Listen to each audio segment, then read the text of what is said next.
안녕하세요. 반갑습니다. 오랜만에 찾아온 사슴이가 읽다 시간이에요. 다들 잘 지내시죠? 오늘은요, 심리 묘사의 거장으로 불리우는 소설가 허먼 멜빌이라는 사람의 법률 3부작 중에서 바틀비라는 이야기를 소개해 보려고 합니다.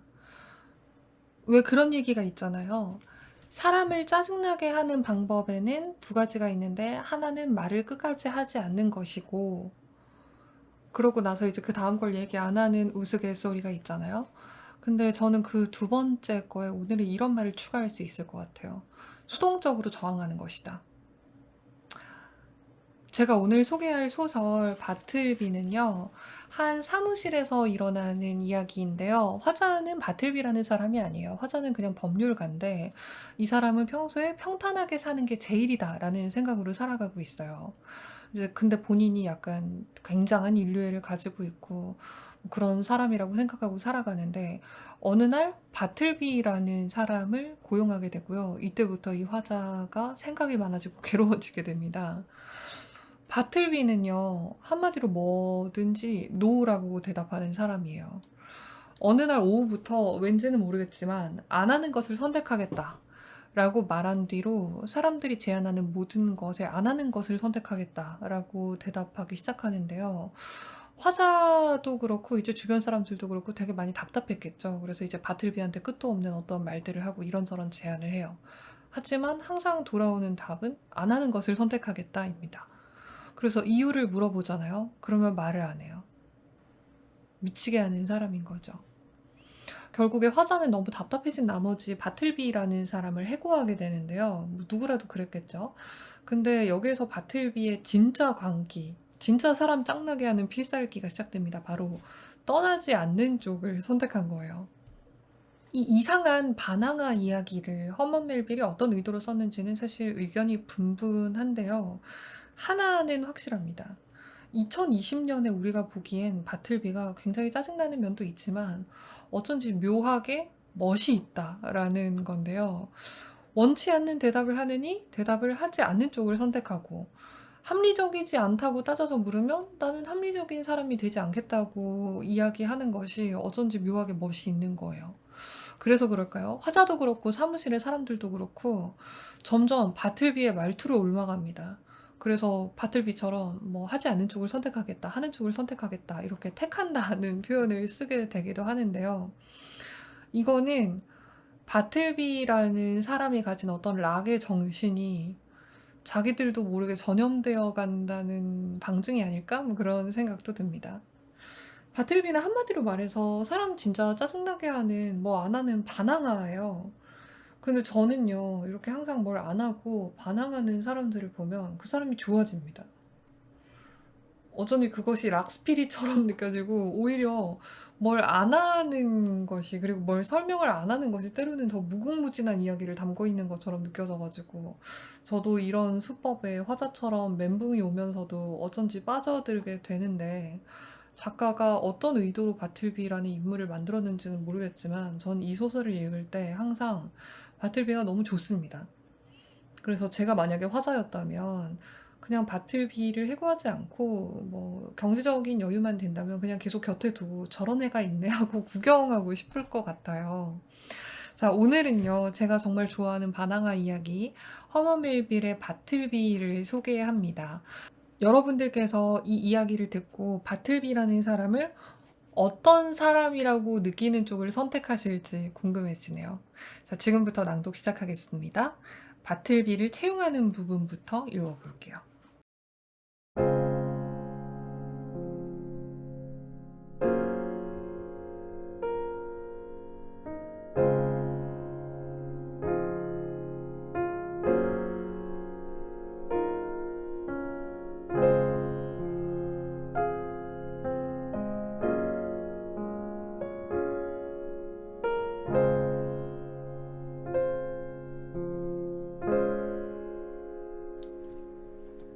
어느 날 아침, 광고를 보고 찾아온 한 젊은이가 사무실 문턱에 미동도 않고 서 있었다.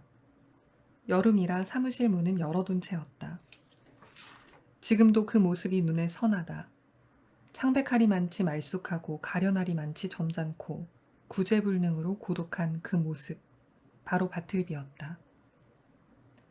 그의 경력에 대해 몇 마디 주고받고선 즉시 고용했다. 그렇게 조용해 보이는 사람을 내 필경사단의 일원으로 둘 수 있어서 기뻤다. 그의 자태가 터키의 변덕이나 니퍼스의 불같은 성질에도 유익한 영향을 미치리라 기대했다. 미리 말했어야 했지만 내 사무실은 젖빛 유리 전문을 사이에 두고 양분되어 있었다. 한쪽은 필경사들이 쓰고 다른 한쪽은 내가 사용했다. 나는 기분에 따라 전문을 활짝 열어두기도 닫아두기도 했다. 바틀비에게는 전문 바로 옆자리를 주기로 했다. 내 쪽 방향이었다. 자질구레한 일을 시킬 것을 감안하여 쉽게 부를 수 있는 곳에 이 조용한 청년을 두고 싶었기 때문이다. 나는 그의 책상을 측면 벽에 난 작은 창문 근처에 두게 했다. 원래는 창밖으로 지저분한 뒤뜰과 벽돌이 보였지만 잇따른 건축공사로 현재는 전망이 완전히 막혀 있고 빛만 약간 새어 들어올 뿐이었다. 창문에서 옆 건물과의 거리는 3피트도 채 되지 않아 마치 돔의 아주 작은 틈 사이로 새어 들어오듯 두 고층 건물 사이로 햇빛이 멀리 위에서 내리비쳤다. 공간을 더 효과적으로 배치하기 위해 초록색 높은 칸막이를 설치했다. 그러면 바틀비가 내 시야에서 완전히 벗어나 있어도 부르는 소리를 듣는 데는 지장이 없을 것으로 생각했다. 그리하여 프라이버시와 사회성 사이에 일종의 조화를 이루었다. 바틀비는 처음에는 놀라운 분량을 필사했다. 마치 오랫동안 필사에 굶주렸다 문서로 배를 채우는 듯 했다. 소화시키려고 잠시 쉬는 법도 없었다. 낮에는 햇빛 아래, 밤에는 촛불을 켜놓고 시종일관 작업에 몰두했다. 그가 유쾌한 표정으로 일했다면 보는 사람도 그의 근면함에 더없이 즐거웠을 것이다. 그러나 그는 묵묵히, 창백하게, 기계적으로 베꼈다. 필경사의 일 중에 가장 중요한 것은 자신의 필사본을 한자 한자 대조하여 검증하는 일이다. 한 사무실에 필경사가 둘이면 한 사람이 필사본을 소리내어 읽고 다른 사람이 원본을 대조하면서 서로 검증 작업을 돕는다. 매우 단조롭고 짜증나고 권태로운 작업이다. 성격이 쾌활한 사람에게는 참기 어려운 일이라는 것은 충분히 헤아릴 수 있다. 가령 혈기왕성한 시인 바이런이 바틀비와 한자리에 앉아 법률문서, 깨알 같은 글씨로 흘린 법률문서 500장을 검증하는 작업에 기꺼이 나섰다고 말한다면 과연 누가 그 말을 믿겠는가?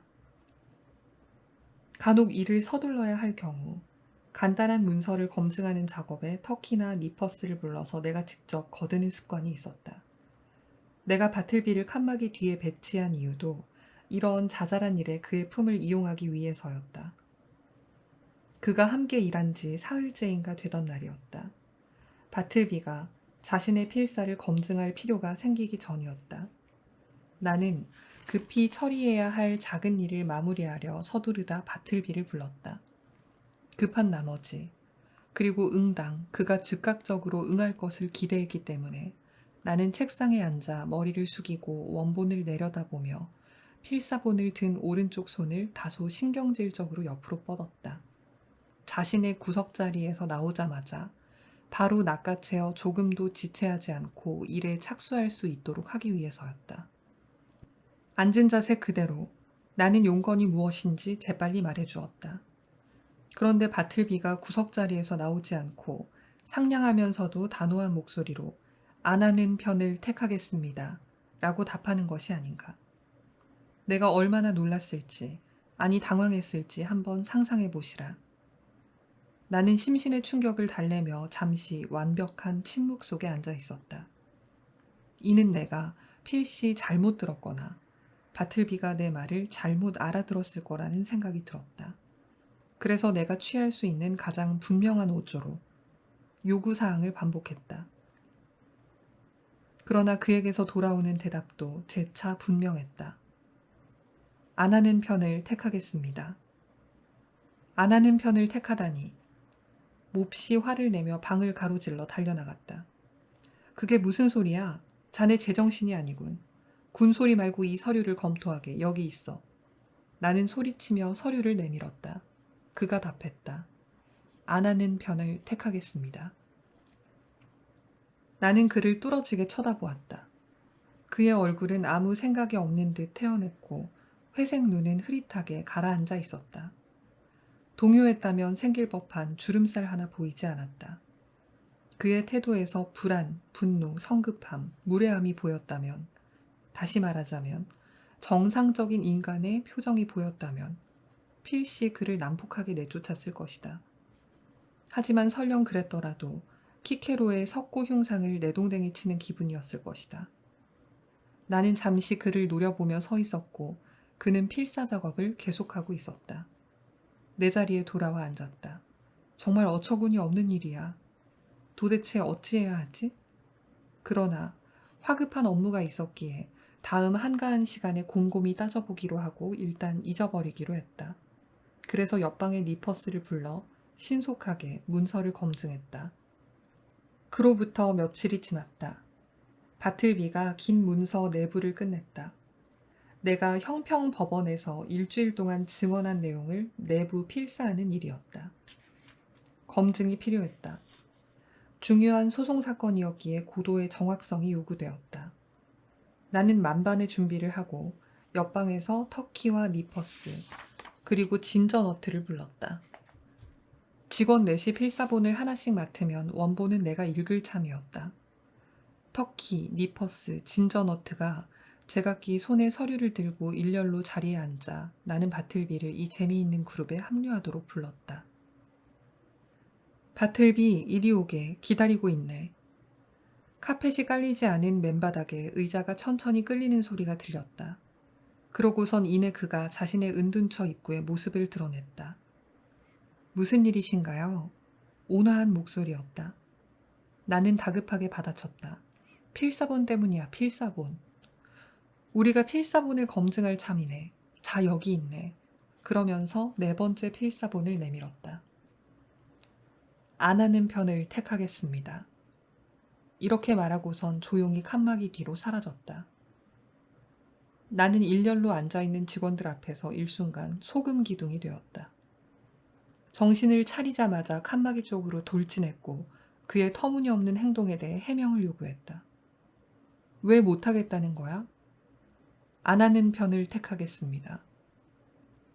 만약 그가 아니고 다른 사람이었다면 나는 즉시 폭발했을 것이다. 더 말을 들을 것도 없이 면전에서 모욕을 주고 내쫓았을 것이다. 그러나 바틀비에게는 나도 모르게 성질을 누그러뜨릴 뿐만 아니라 놀랄 만큼 내 마음을 움직이고 당혹스럽게 하는 그 무엇이 있었다. 나는 그가 알아듣도록 차근차근 말했다. 우리가 검증하려는 서류는 자네가 쓴 필사본일세. 자네의 수고를 더는 일이야. 내부를 한꺼번에 검증할 수 있으니 말이지. 이건 관행이야. 필경사들은 모두 자신이 옮긴 서류의 검증을 도울 의무가 있네. 그렇지 않은가? 대답 좀 해보게. 아무 말도 하지 않을 작정인가? 안 하는 편을 택하겠습니다. 그가 플루트 같은 음색으로 대답했다. 그는 내 말을 한마디 한마디 신중하게 경청하는 듯 했다. 내 말을 충분히 이해하고 누구도 부정할 수 없는 그 당연한 결론을 받아들이는 것 같았다. 하지만 그러면서도 무언가 더 중요한 사정 때문에 그렇게밖에 대답하지 못하는 것처럼 보였다. 그러면 자네는 내 요구에, 관행과 상식에 합당한 내 요구에 응하지 않기로 했단 말인가? 그는 간결하게 그 점에서는 내 판단이 옳다고 인정했다. 그렇다. 그의 결정은 되돌릴 수 없는 것이었다. 사람은 전례가 없는 매우 부당한 대우를 받으면 평소에 확고한 소신조차도 흔들린다는 것. 이것은 별로 드문 일이 아니다. 마치 정의와 이성이 자신의 반대편에 서 있는 것 같은 막연한 느낌이 들기조차 하는 것이다. 따라서 그 자리에 누구든 이해관계 없는 제3자가 있으면 자신의 흔들리는 마음을 붙들어 주기를 기대하는 법이다. 터키, 자네는 어떻게 생각하는가? 내 말이 틀렸나? 터키가 담담한 어조로 답했다. 외람된 말씀이지만 저는 저 녀석을 사무실에서 내쫓아야 한다고 생각합니다. 나는 지푸라기라도 잡는 심경으로 물었다. 진저너트, 너는 어떻게 생각하니? 진저너트가 썩은 미소를 지으며 답했다. 네, 변호사님. 저는 바틀비 씨가 살짝 맛이 갔다고 생각합니다. 나는 칸막이 쪽으로 돌아서며 말했다. 이 사람들이 말하는 소리 들었지? 이리 나와서 자네 소임을 다하게. 그러나 그는 어떤 대답도 돌려주지 않았다. 나는 쓰린 당혹감 속에 잠시 생각에 잠겼다. 그러나 또다시 업무가 나를 재촉했다. 그래서 나중에 시간이 날 때 이 난제를 찬찬히 검토하기로 작정했다. 다소 불편하긴 했지만 우리는 바틀비 없이 그럭저럭 서류 검증을 마쳤다. 터키가 한두 페이지 간격으로 공손하게 이런 작업 방식은 상례에서 벗어난 것이라며 토를 달긴 했지만 반면 니퍼스는 소화불량으로 인한 신경과민으로 앉은 자리에서 연신 엉덩이를 들썩거렸다. 며칠이 지났다. 그동안 필경사에게 시간이 오래 걸리는 또 다른 일을 맡겼다. 일전에 보였던 희한한 행태 때문에라도 나는 그의 거동을 예의주시했다. 내가 관찰한 바로는 그는 식사하러 밖으로 나가는 법이 없었다. 아예 아무 데도 나가지 않았다. 그때까지 나는 그가 사무실 밖으로 나가는 것을 단 한 번도 본 적이 없었다. 그는 구석자리에 영원한 초병이었다. 그런데 오전 11시쯤 진저너트가 바틀비의 칸막이 입구로 다가간다는 사실을 알게 되었다. 마치 내 자리에서는 보이지 않는 어떤 손짓에 따라 조용히 불려가는 듯 했다. 그러면 그 사완 아이는 1페니짜리 동전 몇 개를 짤랑거리며 사무실을 나갔다가 생강과자를 한 움큼 들고 다시 나타나 은신처에 배달하고 수고비로 과자 2개를 받았다. 나는 생각했다. 그렇다면 바틀비는 생강과자를 먹고 사는군. 엄밀하게 말하면 그는 전혀 식사를 하지 않아. 그렇다면 그는 채식주의자임이 틀림없어. 아니야. 채소조차 먹은 적이 없는데 생강과자 말고는 아무것도 먹지 않는다고. 나는 생강과자만 먹고 살 경우 인체 구조에 어떤 영향을 미칠지 공상을 이어갔다. 생강과자를 생강과자로 부르는 이유는 생강이 주된 성분의 하나이며 궁극적으로 생강 맛을 내기 때문이다. 그런데 생강이란 어떤 식물인가? 맵고 싸한 맛이 나지. 바틀비가 맵고 싸한가? 전혀 그렇지 않아. 그렇다면 생강은 바틀비에게 아무런 영향을 끼치지 못하는 거야. 그는 필시 생강에 아무런 영향을 받지 않는 편을 택한 것이겠지. 수동적인 저항처럼 열정적인 사람을 괴롭히는 것도 없다. 그 저항의 대상이 되는 사람의 인품이 비인간적이지 않고 저항하는 사람의 소극성이 전혀 무해하다면 전자는 여유가 있다면 자신의 판단으로는 이해하기 어려워도 상상력으로 수용하려고 애쓸 것이다. 그렇다고는 하나 나는 대체로 바틀비와 그의 태도를 존중했다. 가엾은 친구로군. 그는 악의가 없어. 무례하게 굴려는 의도가 없는 게 분명해. 용모를 보면 그의 기행이 본의가 아님을 충분히 알 수 있어. 그는 내게 유용한 사람이야. 나는 그와 잘 지낼 수 있어. 내가 그를 내쫓으면 아마도 덜 관대한 고용주를 만나겠지.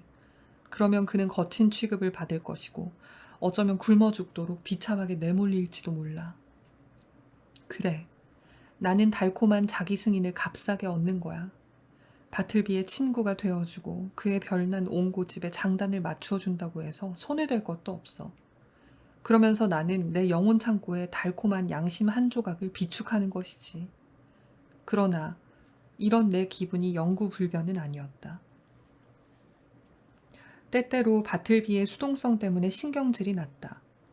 이상하게도 나는 새로운 대립 상황에서 그에게 화를 내므로써 그에게도 상응하는 분노의 불꽃을 일어나게 하도록 부추긴다는 느낌이 들었다.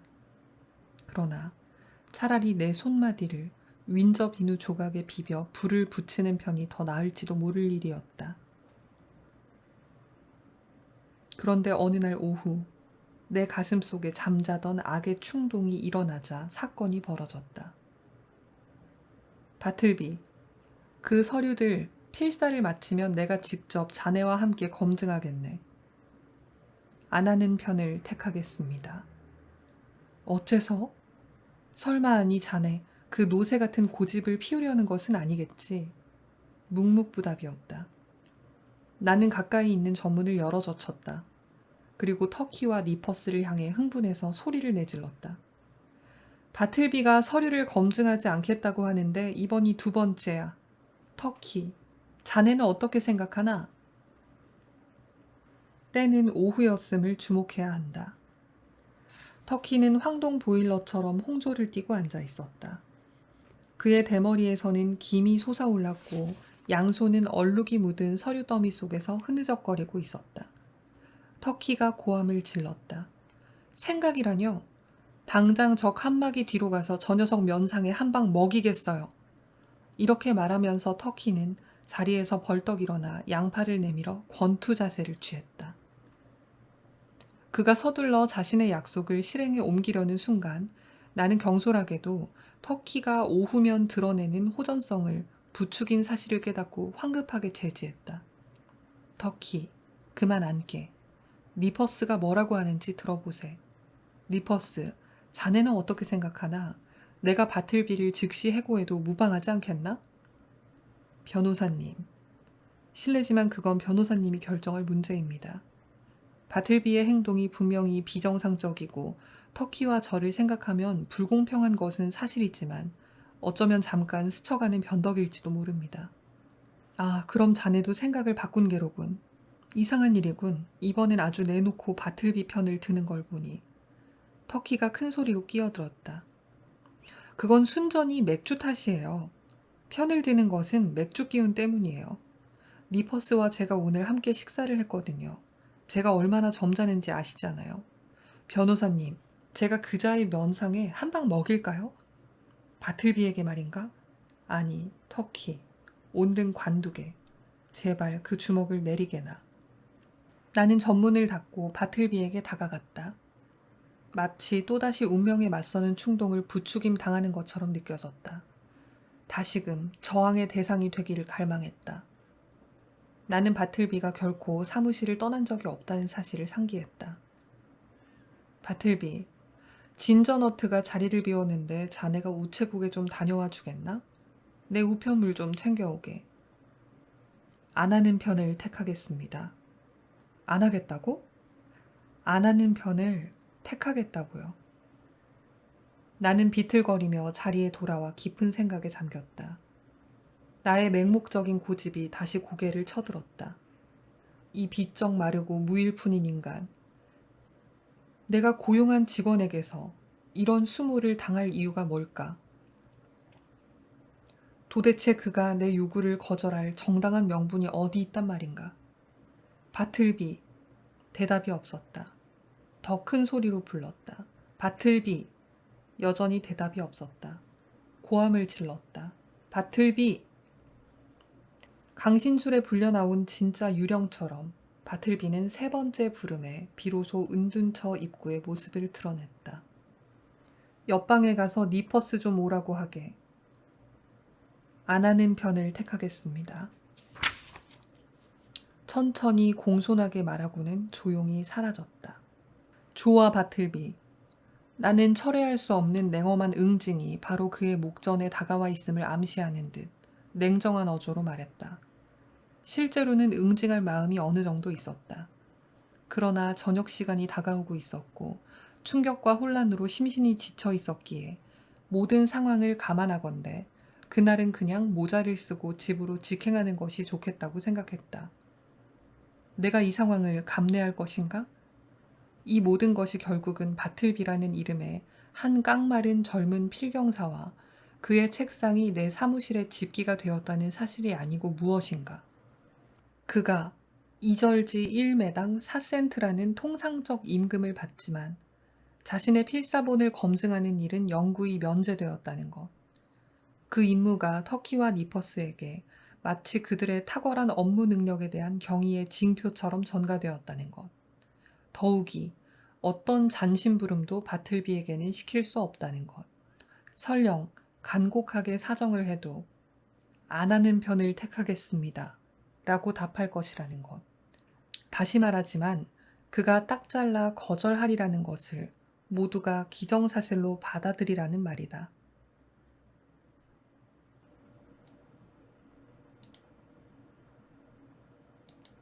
네, 오늘은 바틀비의 이야기 함께 만나봤어요.